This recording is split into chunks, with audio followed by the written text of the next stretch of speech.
All right, 2019 Sprinter 3500 dually rear rotor and brake pad removal.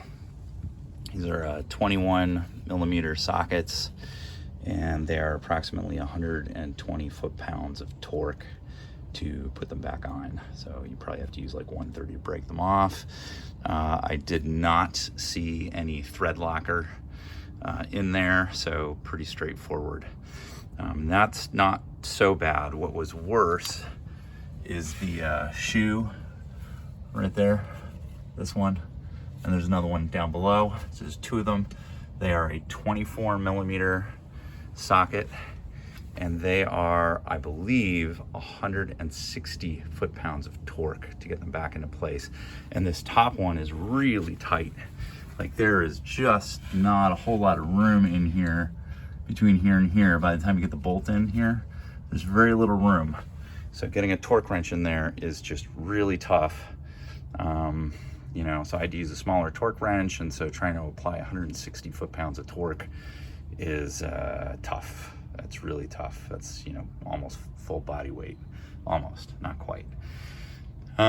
So that's that, and everything else was much easier.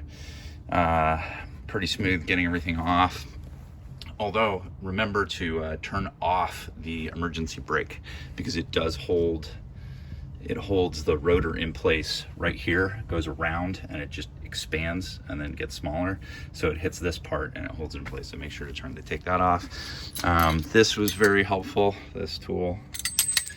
This is an 8-inch model. And you just, you know, 17-inch socket on the end, or 17 millimeter socket on the end.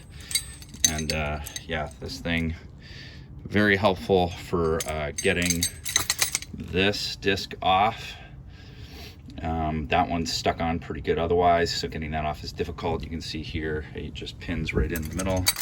There's the point, wherever it is, there it is, right in the middle there. That little point on the screw fits perfectly in here, and they actually have reinforced sections on 3 spots on the bolt, so they're perfectly, it's very clearly this is the tool for getting this off. You see people hammering away on this thing.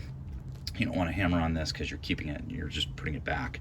So you don't want to be hammering on that if you can avoid it. So yeah, that's the tool to use. Pick them up at Harbor Freight. You can get an 8-inch for less than 10 bucks. It's not a big deal. They're on Amazon, all over the place. The 6-inch would probably work. You could probably get away with it, but the 8-inch is definitely helpful. It's not, you need a 10-inch to hit the rotor itself, but that's not on there all that tight. Like, just bang it once or twice with a hammer and it just pops right off. So that's easy peasy. Getting this thing off was definitely much harder. This made it a hell of a lot easier. So yay. And then everything else is the same as the front for doing brake pads. And for that portion, it's very straightforward. That's about it. If I forgot anything, let me know. Okay, thanks.